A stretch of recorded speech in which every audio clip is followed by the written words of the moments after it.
question would be, which dream do you like the best? What's my favorite dream? What's your favorite dream?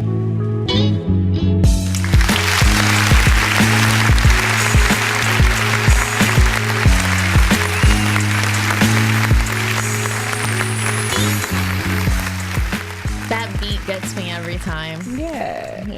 What's your favorite dream? I love that. If you like that beat, or if you're interested in beats, you can go to live4beats.net, and you can purchase a beat from my friend Juan, aka Sauce, who made that beat.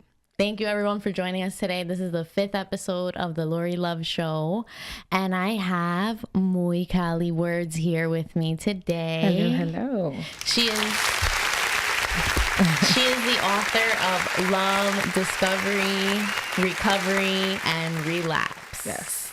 I saw you perform maybe 2 years ago at Above Art Studios in New Brunswick. Yes. And it was like instantly captivating. Oh, thank you. It Thank was you so beautiful. You just embody so much emotion in what you say, and I liked it because it was very refreshing.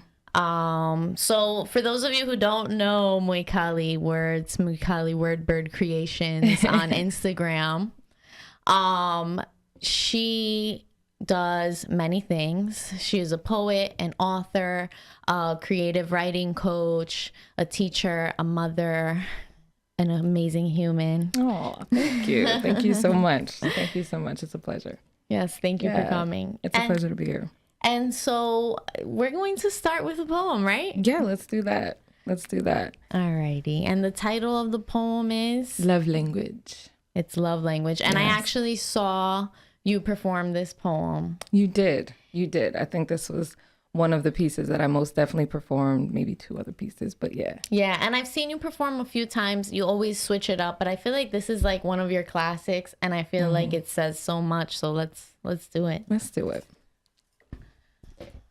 My tongue is bending and flicking and rolling over ours to tell you in all languages and in however many ways I love you. I love you with ginger, goya, wasabi, honey, and you on my tongue. I tell you in any flavor, however you'd like it, sugar or spice it. It's yours for the taking, baking, frying, sizzling, stripping, teasing, marinating, serenading, do, re, mi, so far. Into this loving thing, this kiss and hugging thing, so far into you, I have crossed mile markers. So far into you, I couldn't drive no more because there were oceans, so I flew. I wrote a rapture for the heart captured and was taken up into the sky so high you leave my eyes red, my mind red, my face red.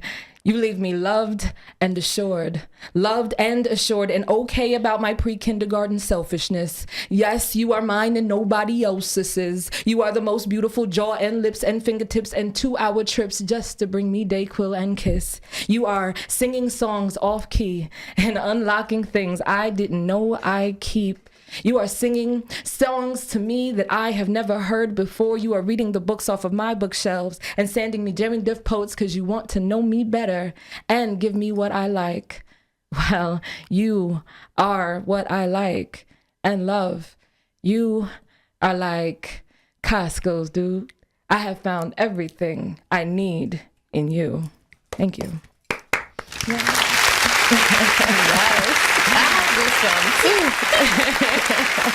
I'm in love already. You know?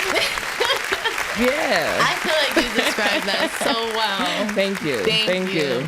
You know, you talk about the purity and the honesty of love. Like, you're not afraid to really just dive into all the emotion. Yeah. Yeah. Yeah, I think I as a emotional cancer, and I think just in my younger years of just trying to process all of my emotions and all of that poetry became that space for me to be able to do that better than I could do anywhere else. When I couldn't talk to someone, I could talk to the pages. And I was heard.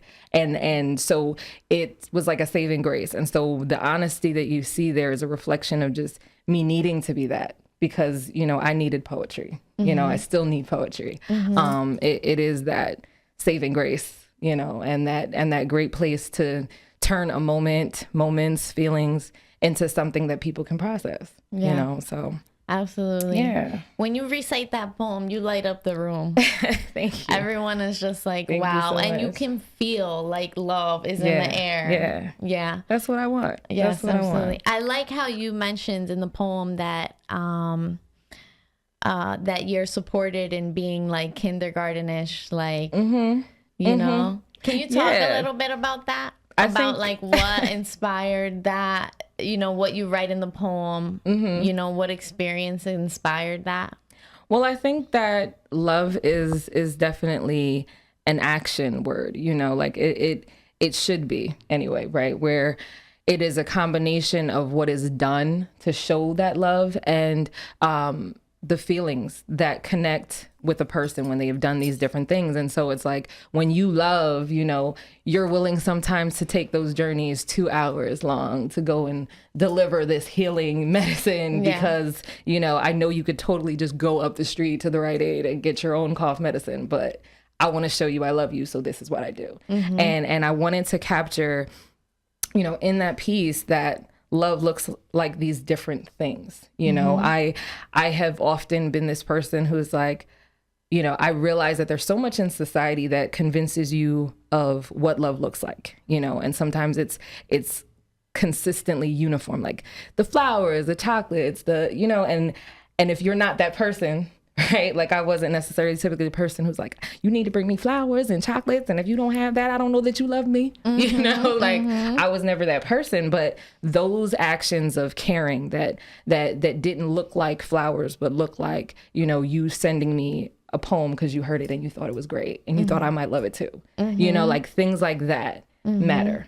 You know, matter so much. The small things. Yeah. And I think, you know, in the process of it too, once you realize you want something and you love someone, it's difficult sometimes not to be selfish about wanting to just keep that person to yourself. And, you know, it's a growing process to be able to be both, you know, both I want you, right? But I'm also understanding that you have to also live your part. You have to live your life so that I can still want to talk to you about what's going on in your side of the world. Yeah. Right? Absolutely. Like, balance. Yeah. And that it's beautiful that you mention it because I feel like that sounds like healthy love. Yeah. You know, that sounds like a love that can last longer than an obsessive love or a controlling love. Right. So to me, that was very refreshing. Yeah. It's just the balance of like being able to be vulnerable and say, I love you and I want you just for me. Right. But also being able to be strong enough to say, I'm also going to let you breathe and live and experience life for yourself. Yeah. Because when you think about it, like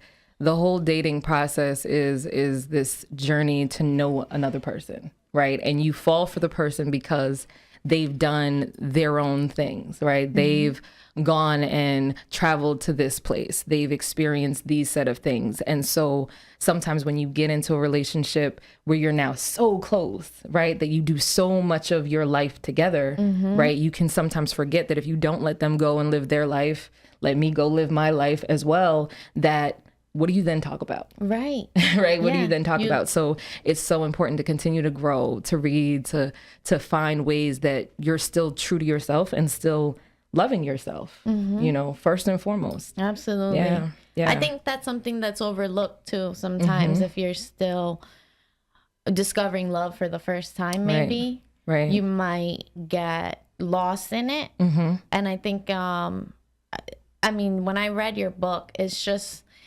I feel like it describes every aspect of love. Oh, thank you. Yeah. Thank you. So it's it's almost healing in a way because it's like you can I can read your poems and then I can reflect on myself and how I've acted and been like, oh, this was good. Or, oh, this was, you know? Yeah. Yeah. And I think that's a beautiful thing. Thank you. I think, you know, in writing the book, putting it together, it was, you know, gathering napkins and parts of notebooks that were old and sitting in various places in my house and kind of going through it. And as I was typing up these poems into the space that was to become the book, I was thinking about, okay, well, what is the story here?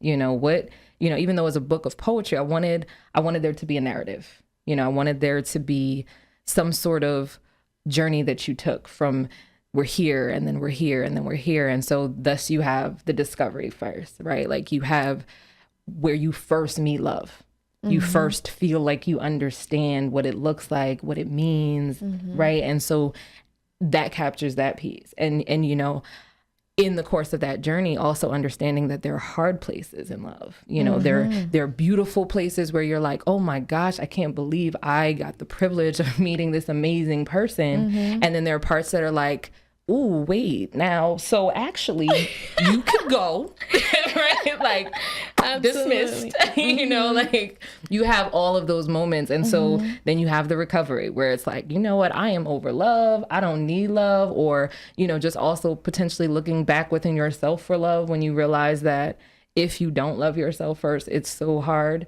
to find somebody who can love you because you don't yet know how you want to be loved or how to love yourself well enough to tell them like, this is how I need to be loved. Right. Right. And then the relapse, right? Because I think what happens is inevitably we return back to needing love and wanting love and finding that that's okay, you know, and then also finding that returning to love. One of the things I wanted to be very important was that the return to love doesn't always mean a romantic love. Sometimes it's just the return of love of yourself or just the openness to loving the people around you that dared to give their time, dared to open up to you the way you want to open up to them, you know? And so it was important to cover all aspects of that and really hopefully speak to all parts of what that feels like. Yeah. That process, you know? Yeah. I feel like you covered like the last maybe 10 years of my life. That's great. But yeah, I like how you put it together in the sense of describing all the levels of love too. And I think that right now we see a lot of like black and white, you know, like it's either like this or it's wrong, or it's like that and it's wrong. And but you cover every level because it's realistic that when you fall in love, there's gonna be some hiccups along the way. Oh yeah. You're gonna have to figure out how to get along with each other. Right. Then you're gonna figure out if you can actually make it work or not. Right. And then when you figure that part out, it can either continue or if it ends, you kind of close yourself off. Right. And I like how you hit that, you know, how you said the relapse, because you do close yourself off to love. You even become more skeptical of like all your other relationships in life, like your friendships and things like that. Right. And then if you dwell in that for too long, then eventually you realize that that's not healthy, and you have to open yourself back up to love. Right. And it takes sometimes a lot of talking to by the people that love you, who you are still willing to receive that love from. You know, there are a lot of like, you know, my sisters are a major part of my life. Shout out to you, my damn Malika.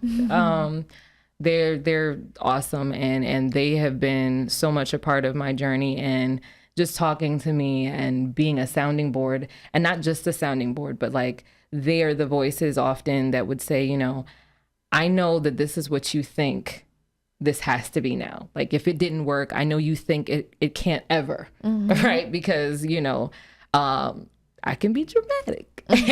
So sometimes that works to my, you know, benefit on the stage, but not so much in life. So still learning that, you know, failure happens and hopefully, you know, you learn from it. You know, you break and then you build a new self. You know, you shed something that wasn't working and you find the parts of you that do. You know, that's the hope. You know, I have great friends from high school that I'm still like super close with, and they've also been just such a major part of just, listen, I know that this is what it feels like right now, but you know, this is what you need to consider. And, you know, they were also the ones to be like, well, do you need me to come and take care of anything? And so that you would say, no, calm down. And so it made you calm down, you know? So you need that, you know, you need to honor the love that comes from other relationships in addition to the romantic ones, you know? I love that you were able to kind of see that because it means it worked. That also just, you know, honoring and loving the people who inspire you. You know, there are poems in there that are kind of honorariums to other poets that I respect and that I honor. So, you know, it's there also to say, like, that's also part of your journey. And sometimes you have to read other people and be open to hearing from other people. And that inspiration helps you also in your journey. You know, if you're becoming better on any level, like, that's loving yourself, you know, and then other people can then see that in you and say, like, you're that person. I want to know that person. I want to know that person who's constantly growing themselves and trying to be better in as many ways as possible. Absolutely. I think that's really important too, is like being somebody who accepts the challenge of finding what areas need a little bit of fixing, where you can improve, learning from the situation, and being like, okay, this wasn't working for me, but I had to experience that to know that this doesn't work for me. And now I can choose to try a different angle next time. Or I can choose to accept that this is part of who I am and that I need to work on that so that this doesn't continue happening. It's very reflective that you bring that up. And the other part is not being so stuck on the heartbreak, or not being so stuck on just being in that romantic kind of love where you don't embrace the people around you. It is important to honor your family and your friends and the people who support you and care about you, and to not ignore them, because the relationship can be over, but your friends and your family, they're going to always be there. And you're right. When you talk about somebody that you trust, like when you talk about something you experience with someone that you care about, or that cares about you, and you talk about how you really feel, sometimes they remind you of your strength. Valid. You know, because you mentioned that you can get very dramatic, which is human. So many of us do. I think it's just so important to talk about that, and for people to know that if they're going through a heartbreak, or if they're going through little trials, that sometimes it's okay to reach out to somebody who you know cares about you and just be like, hey, I feel like this. Usually once you explain that feeling, you hear it for yourself and you're like, I shouldn't be feeling like that. You catch yourself. That's so perfect. I think that, you know, when you're experiencing life, it's like I would liken it almost to being in the very first few rows at a movie theater, right? Like, you can only really see this section of your screen, right? Because it's you and you're so close to it, and so you're like, I cannot believe this person doesn't understand how I feel, what I'm going through, what I want. Why can't you love me like this? And you can't see the full screen. You're so close. And so sometimes you need the friends who are sitting in the back rows that can see the whole full picture and kind of tell you, well, did you consider this? Right? Like, have you thought about this aspect of it, this different perspective? And I think that's what makes relationships both challenging, but also such a growth opportunity, right? Because you start to take the time to humble yourself. It takes so much humility to love and to be in a relationship. You know, you have to be willing to humble yourself to saying, you know, sometimes you're gonna be wrong. You know, sometimes your, you know, attempt at a kind act might not be how the other person sees it, and you have to accept that. And that's hard, because you're like, but don't you see how I meant for you to feel? Right? Like, we want people to feel how we feel. We want people to take what we do and process it the way we would process it. And like, when you think about it, it's kind of unfair, right? And so it's, you know, you need friends, you need those outside ears, even just, you know, in even thinking about, you know, mental health. Like, sometimes you need a therapist, because sometimes your friends may not be the people to speak to, because sometimes they're the yes, which you feel is absolutely right, and may not always want to tell you about yourself, right? So, you know, get just you being even open. more lost, too. Because sometimes they've had their own experiences, and then they plant that on your relationship, and now you're like, wait, I don't even think that conversation helped me here. You're like, am I better off? You know, and you know, like I said, and it's human, right? Because we want to teach people what they may want to do based on what we've experienced. Right. And so if we didn't process it correctly or the right or the best way, we might be passing on information that's not the best. You know, and I think it's just funny, because like in my life too, there's certain people that I know I can talk to, and somehow they just know what to say to help me feel clarity. Right. And then there's other people that I've talked to that I go to myself, I can't bring this type of topic up again because they make me feel even more confused. Right. And so everyone has different capabilities. Like a friend who may know how to make me laugh and cheer me up just on the regular, just on like just having a good time, might not know how to console me. Or maybe a friend who knows how to console me and might not know how to make me laugh. So there's just different interactions with every human that we can appreciate. But I like how you talk about being individual as while still being in love. And, absolutely. Yeah. And then was there a certain, what like inspired you to write the book? Like at what moment were you like, you know what? I need to make this a book. Right. How did you get there? So I contemplated publishing for maybe 8 years. And I was constantly like battling fears about, well, what if they don't like it? How will it be received? What if I change? And the way I felt then, I don't feel later. And now suddenly, like I have this book out here that represents somebody I'm not anymore, And so one of the things I had to come to terms with was that's okay. I've definitely felt that. Yeah. Like it is okay for people to have different opinions on it. It's okay for, this to capture you now, because what is literature if it's not a capturing of like the history of yourself? Right. And it is the snapshot of those moments, so it's like, if I don't have record anywhere else, I have record here. And I think the pivotal moment that kind of pushed me past stuck was we were having a college panel at the high school where I was working at the time. And one of the guidance counselors was like, oh yeah, we're having this panel. It's, different HBCUs are representing here and so forth and so on. And I was like, oh, that's great. I went to an HBCU. And she's like, oh, where did you go? And I said Spelman. And she was like, oh my gosh, why didn't you tell me? You have to be on the panel. And so I said, well, I can be on the panel, but I would have to bring my students with me because they would, have class the next period. So my students came in. And so as each person was introducing themselves, they were asked to say, who are you? What do you do?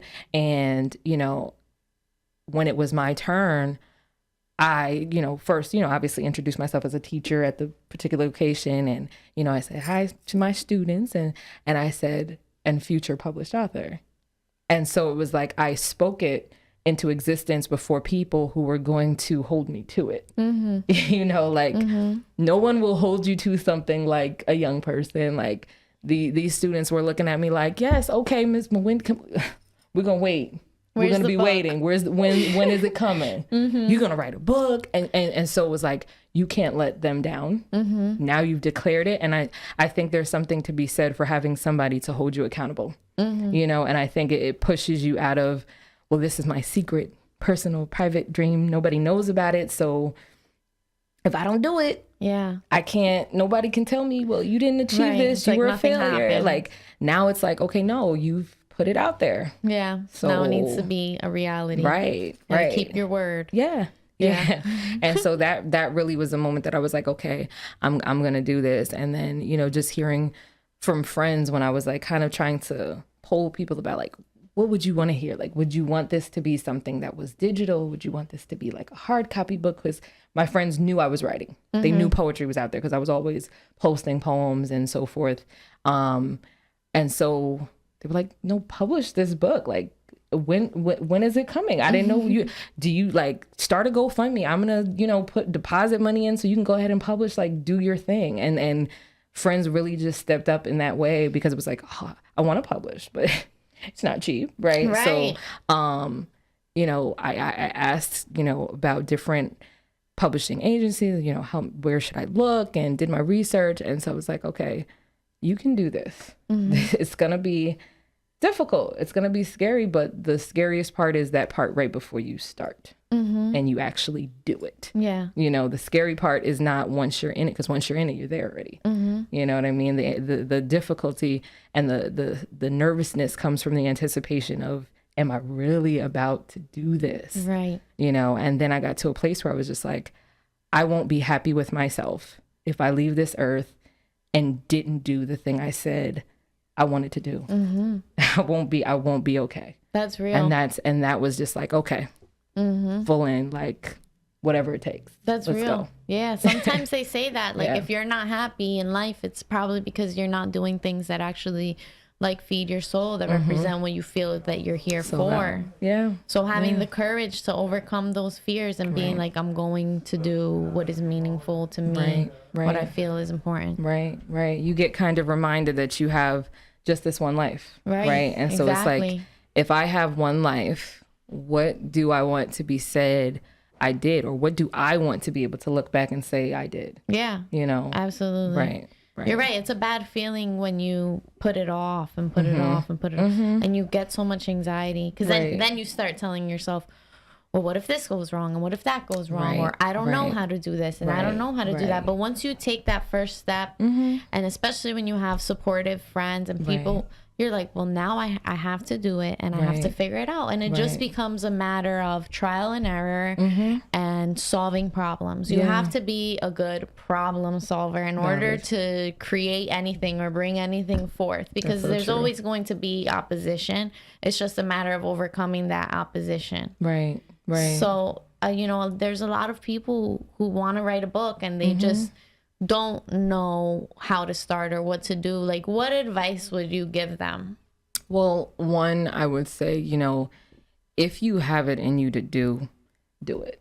And I think that once I published, I was just like, I was more excited about inspiring other people to do their dream afterwards. And so, you know, the first thing is, if you want to publish, gather your materials, read over what you have, and, you know, do your research, decide like, what is it that you want, you know, before you even go out and contact publishing companies or reach out.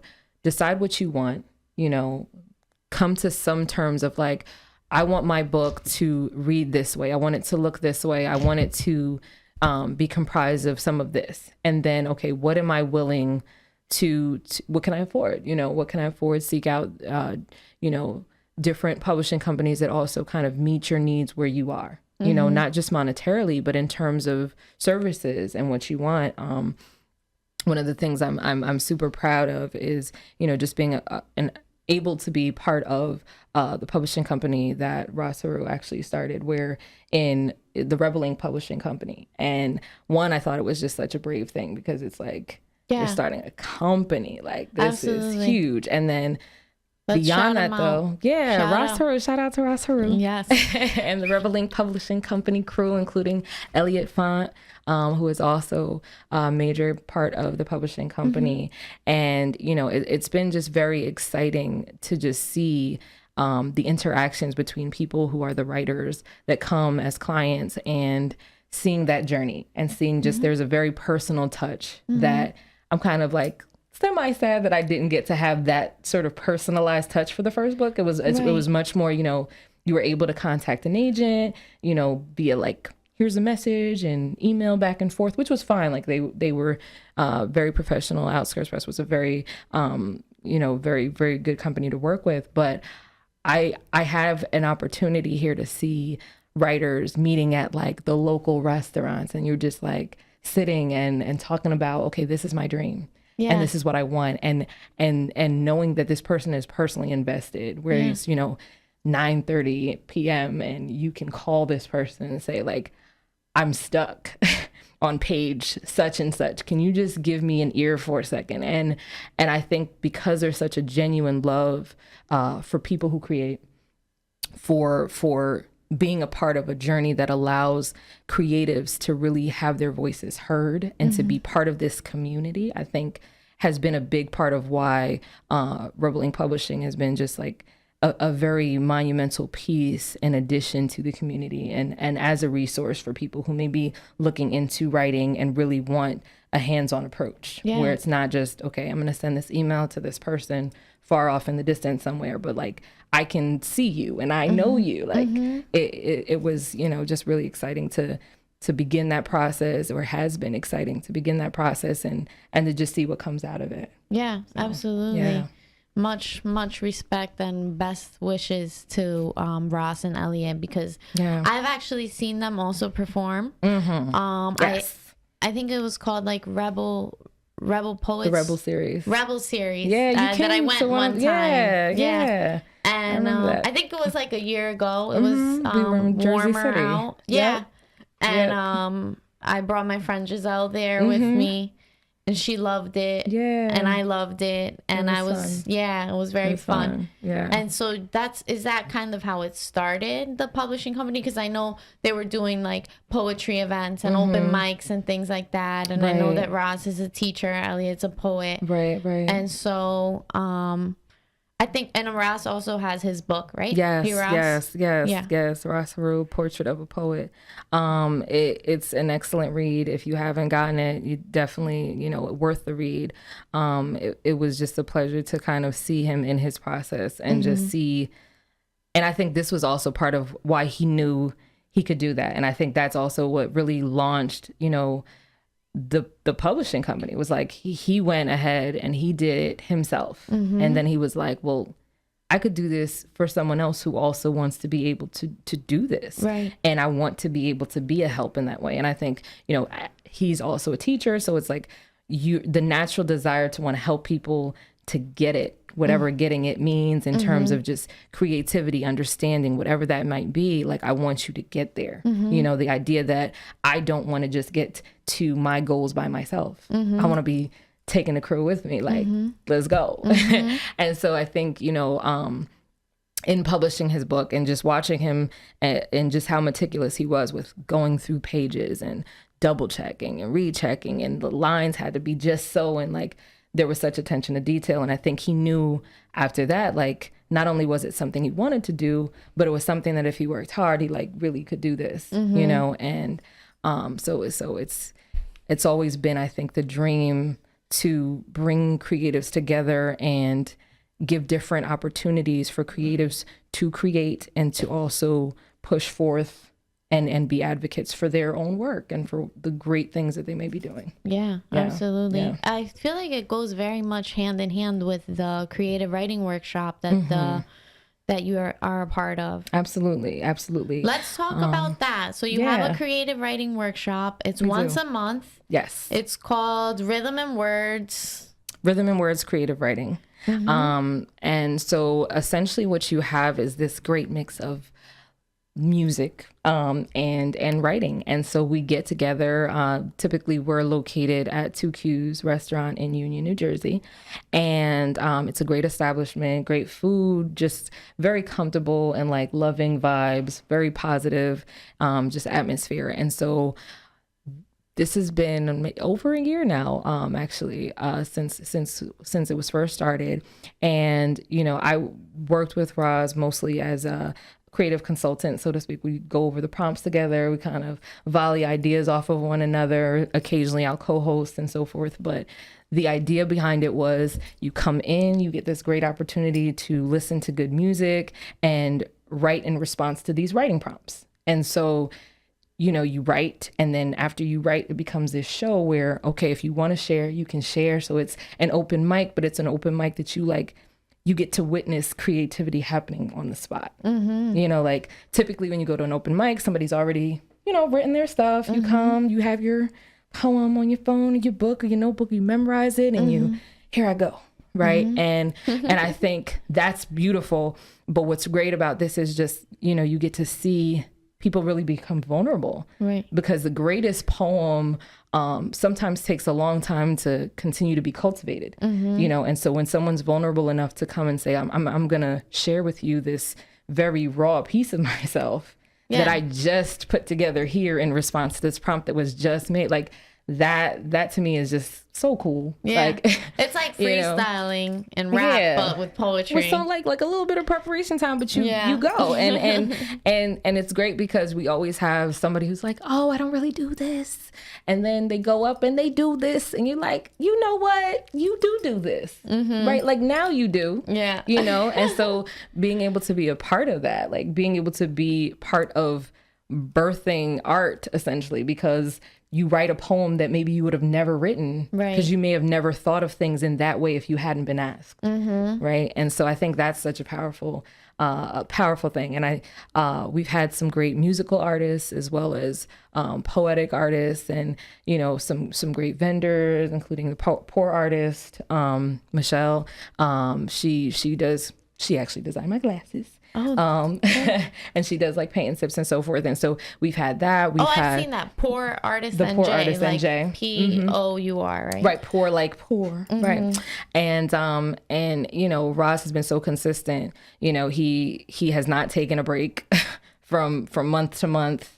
There's been a show, and it's been such a great space for people to connect, for people to get out of the places where they're like, I don't know if I can, to like, no, I can. And then also it just becomes a great opportunity for people to see, I'm beginning to really build a portfolio of work here that I might want to publish, and then they have services from the same person who was the host. It goes hand in hand.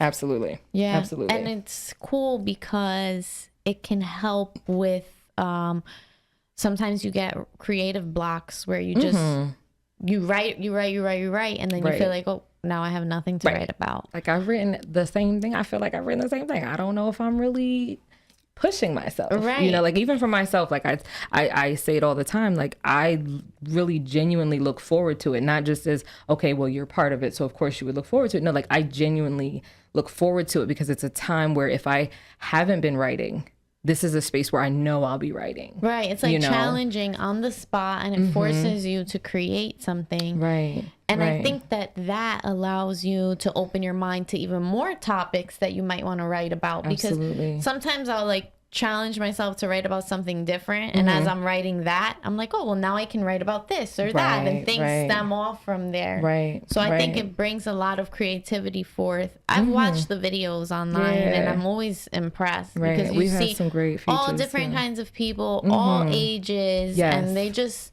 get on that stage and they really do their thing. I'm like, this took place here. Like this was written on the spot. Yeah, it's awesome.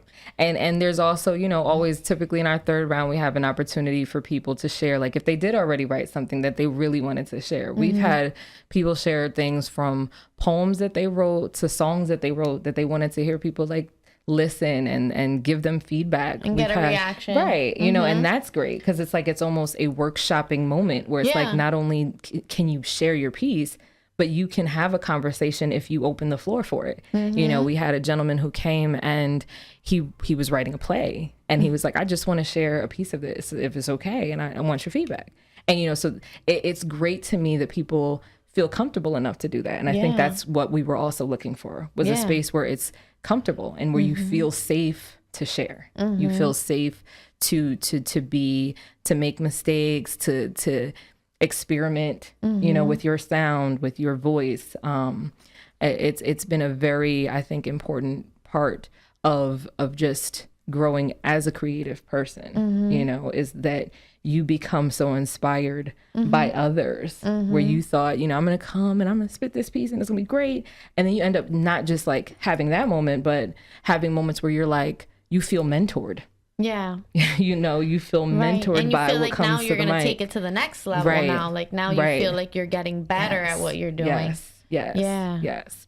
That's beautiful. And being surprised, as you said, we sometimes have, even younger writers come in and sometimes we're just blown away by what they come up with. My son has been one of them. So just kind of, I'm going to write this poem on me and he'll write. And I'm like, I see the growth, I see the growth there.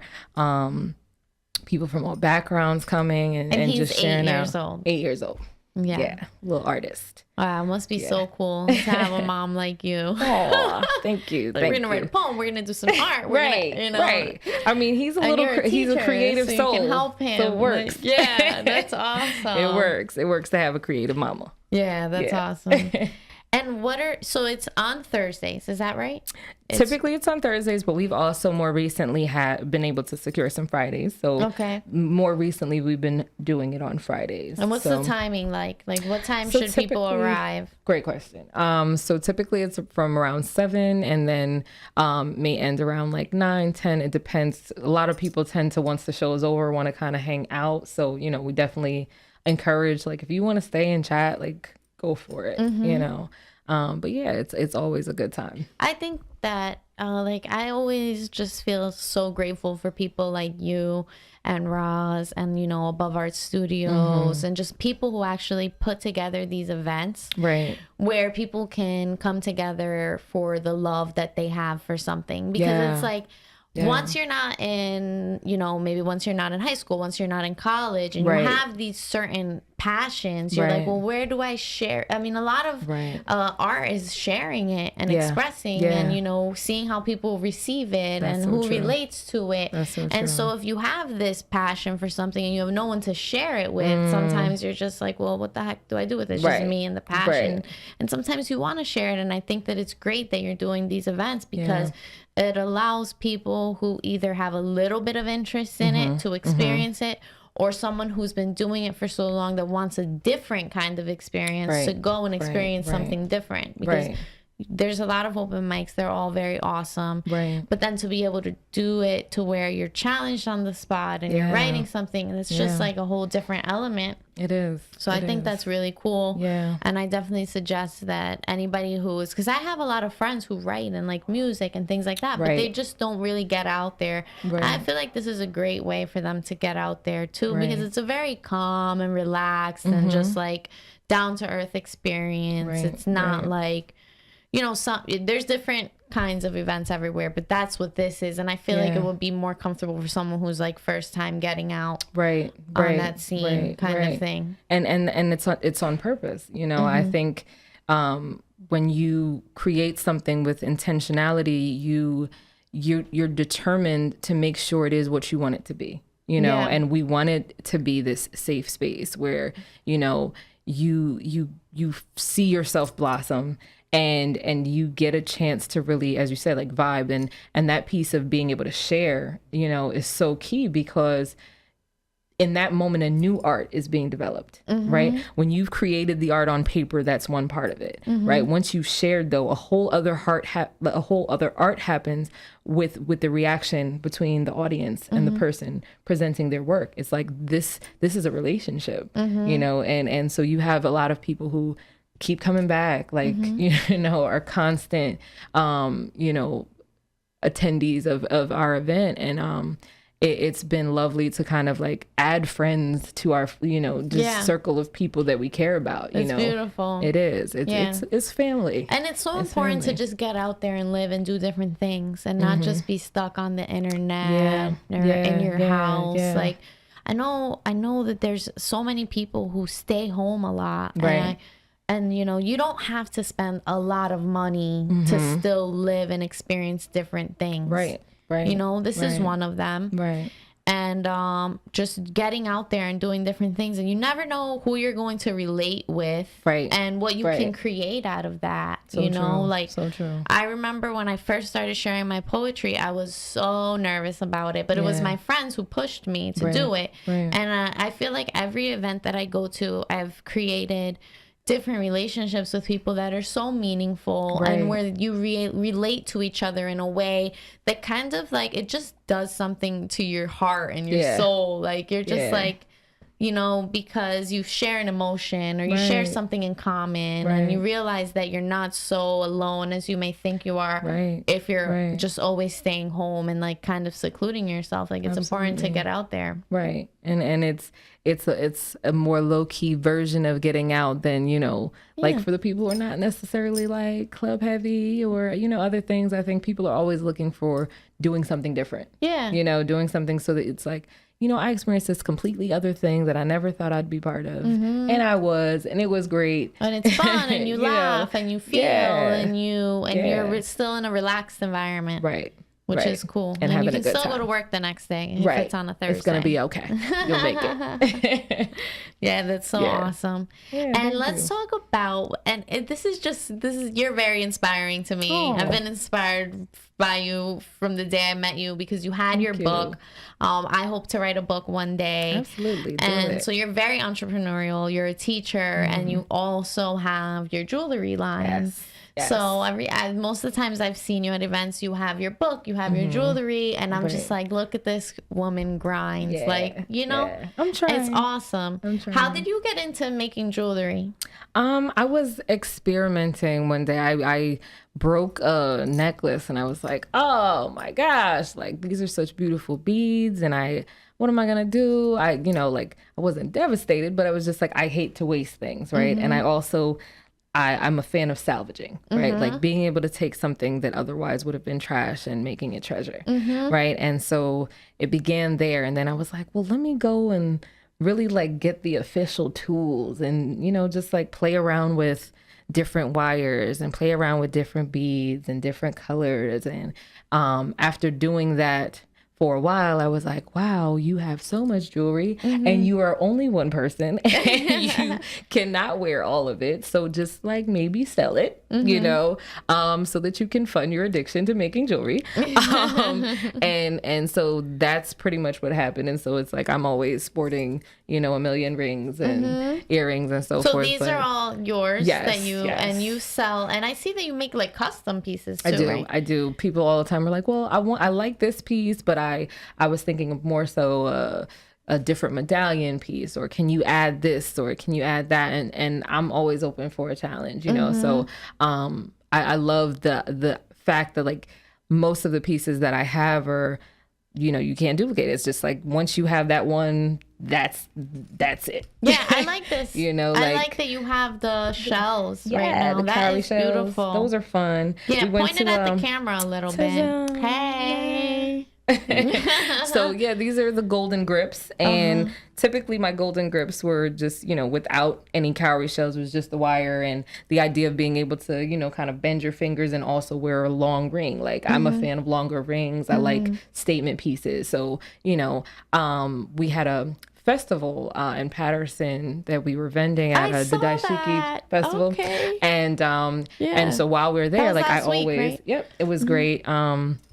And it was just such a wonderful event. How did you get involved in that? So actually, we were part of a Black authors event run by the same gentleman, and I'm drawing an absolute blank here right now. But it was just a great event. I'm gonna tag the name of this person once I can remember at post show. But it puts together this Black authors event. We go, and it was just amazing. You had tables and tables of Black authors with their books.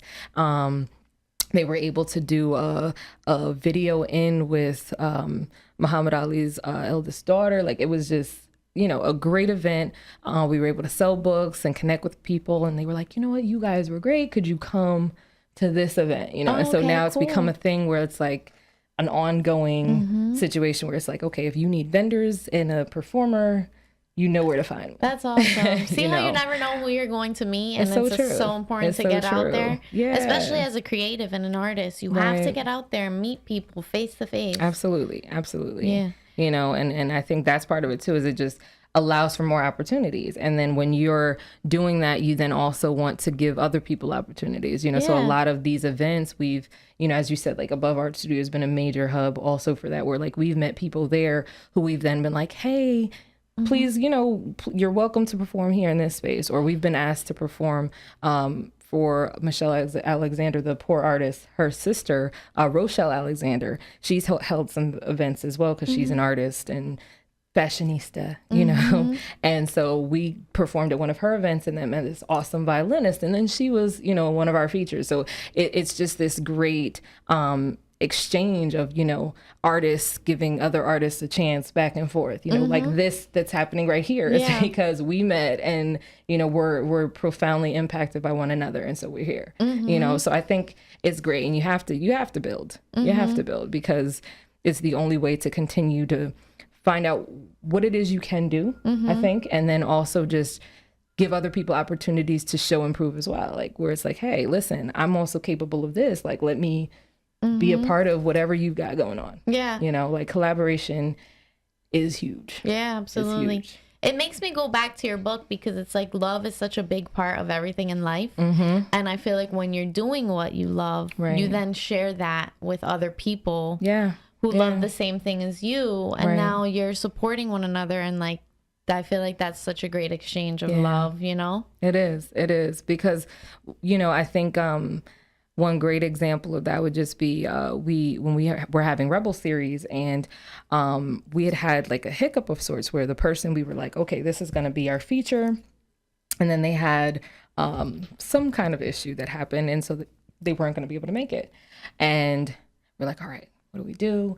And we came up with an idea to make it Creatives Connect. So it wasn't going to be about the feature. It was going to be about artists sharing and doing their thing. And at this event, you know, we're there, and this one artist comes to the stage, and she's like, I don't do this normally. I don't have my guitar, and I'm normally just like not this person to perform. So I'm like nervous, and she was just so quiet and so humble.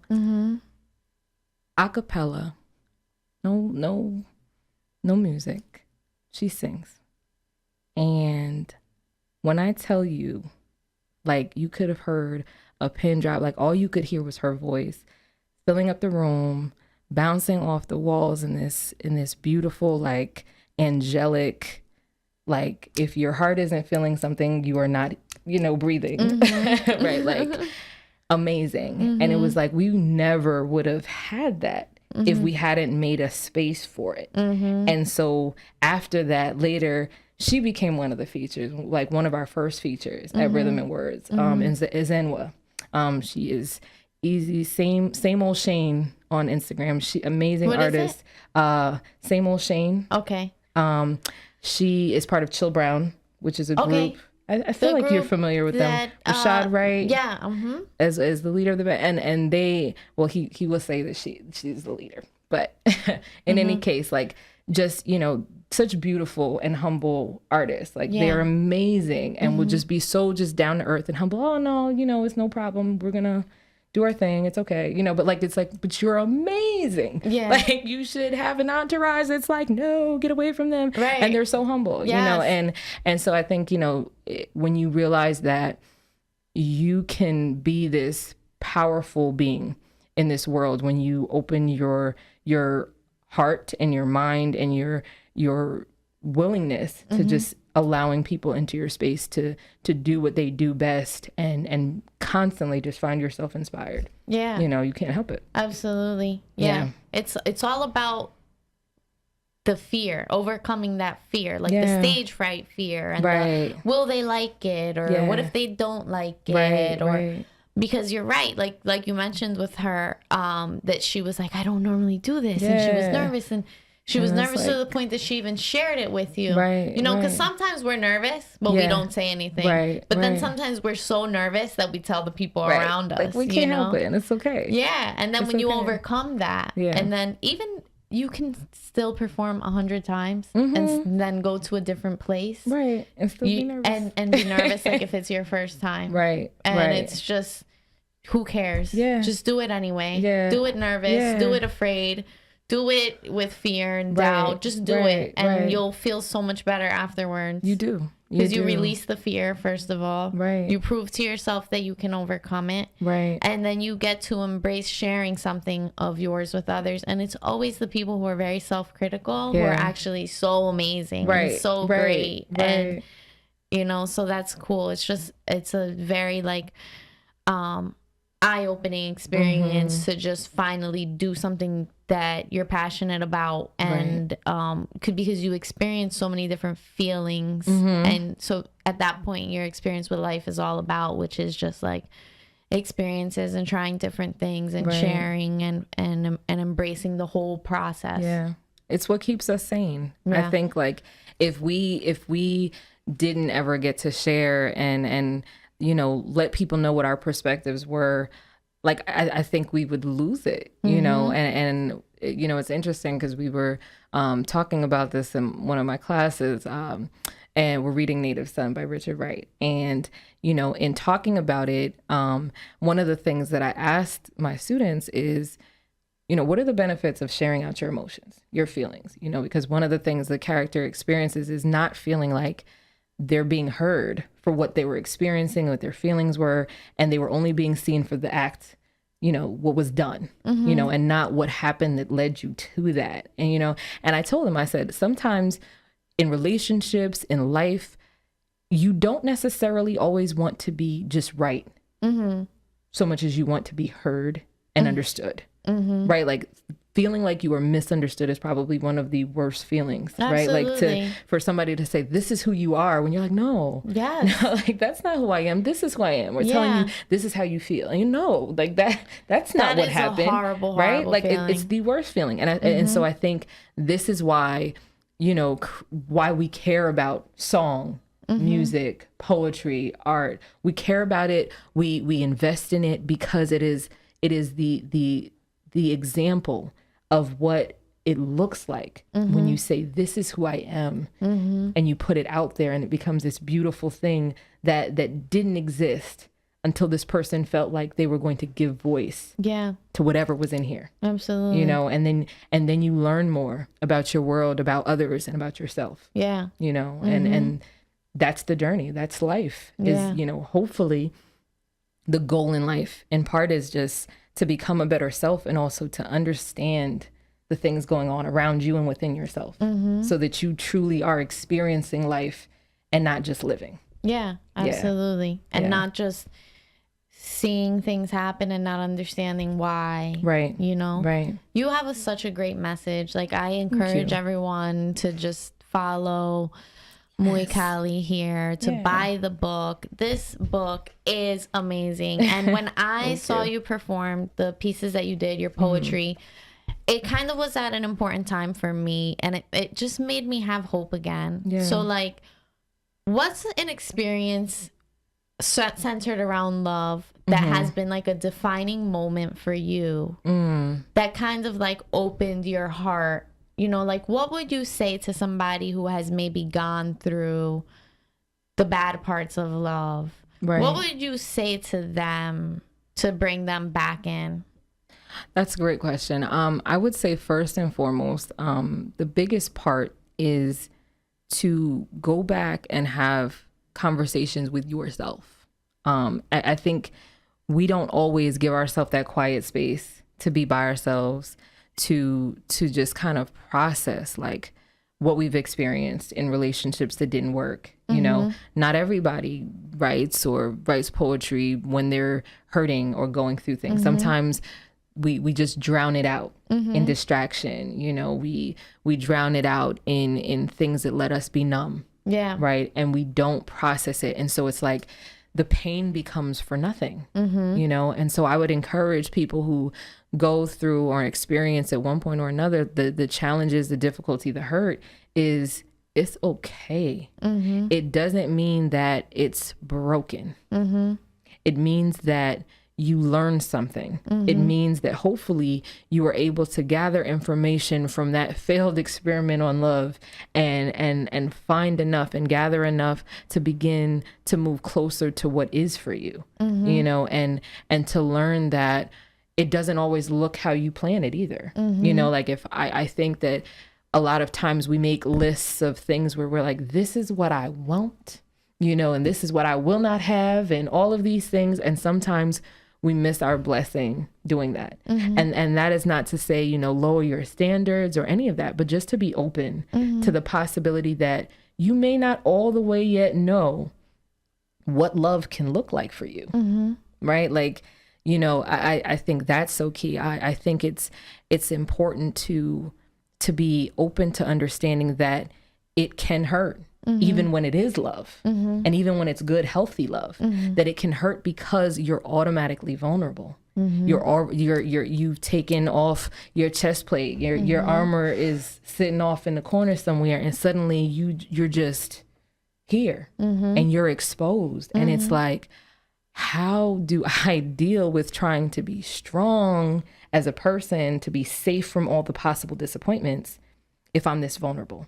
But then it's also like, well, how do you get that love to get in here if you're not? Right. Right. And so, finding that balance between being vulnerable and being strong and being reflective and being humble enough to be open to the reality that you're going to have to figure out how to make life work with a person who's experienced their own life, who has their own viewpoints. And so it's like you've got a whole project of trying to like make two worlds meld, no matter how close or similar you think you are, there's always going to be differences. Yeah. There are always going to be things that you don't all the way agree with. Yeah. And things staying that you open receive. to that. Right. And staying open to like, I'm not always going to be right. They're not always going to be right. And so what do you do? Right. What do you do?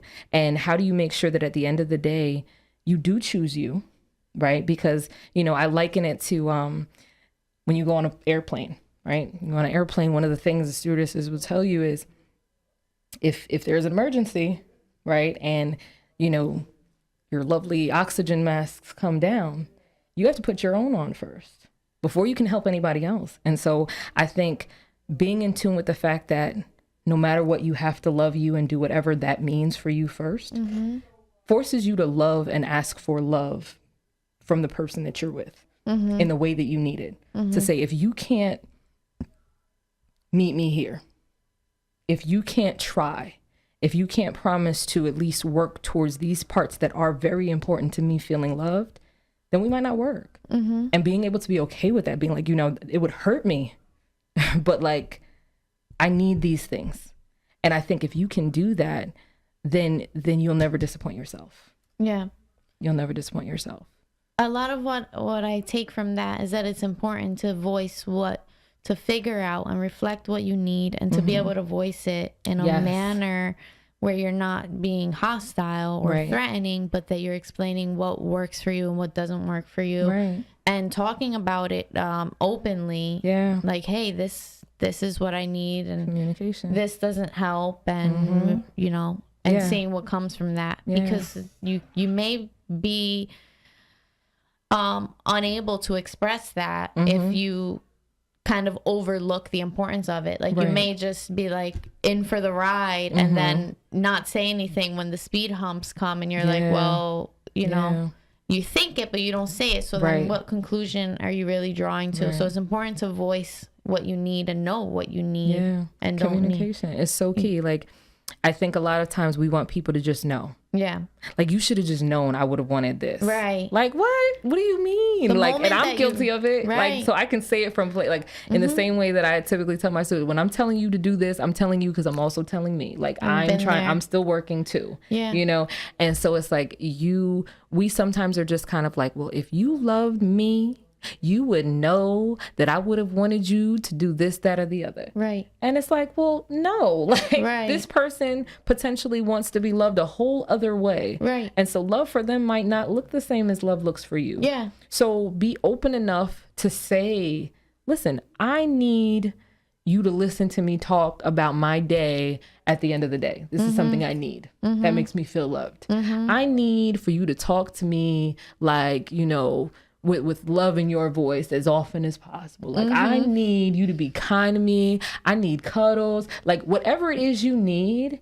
I think we think that telling someone takes away the romance. Like, if I had to tell you, then it's not romantic. Like, the movies and all of these various things that kind of subconsciously work their way into our heads sometimes psych us out into feeling like, well, if he didn't do that, then that means no, it's not romantic, it's not loving, or, you can't tell a person what to do for you if they can't figure it out for themselves, then, no. I think sometimes we think that people are supposed to be like these professionals at dating and at love. And it's like, you kind of have to teach each other, your love language. I heard this interview one time, and I forget who.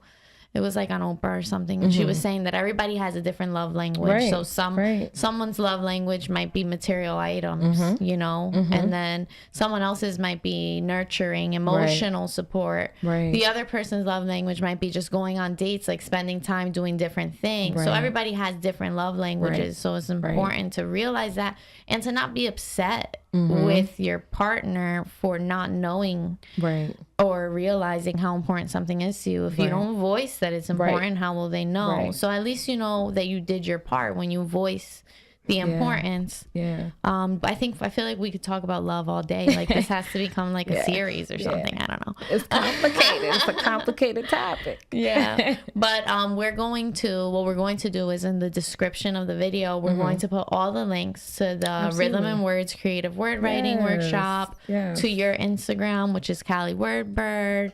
How can someone obtain your book? So it is available on Amazon.com. It's also available on Outskirts Press. If you go to the link there and search for the book, it's there. You can also purchase it from me if you direct message me or leave a comment, on something and just say, hey, I'm interested in the book, and we can make arrangements for me to go ahead and ship it to you, or make arrangements however we need to get that book to you so you can read it. This book will open your heart in a big way. Like, you definitely need this book, seriously. Thank you so much. Thank you guys for watching. Yes, thank you. Thank you for coming on. Thank you for having me. And we'll see you guys next time. Yeah, this was fun. Keep the love in your heart. Indeed, always. That's right.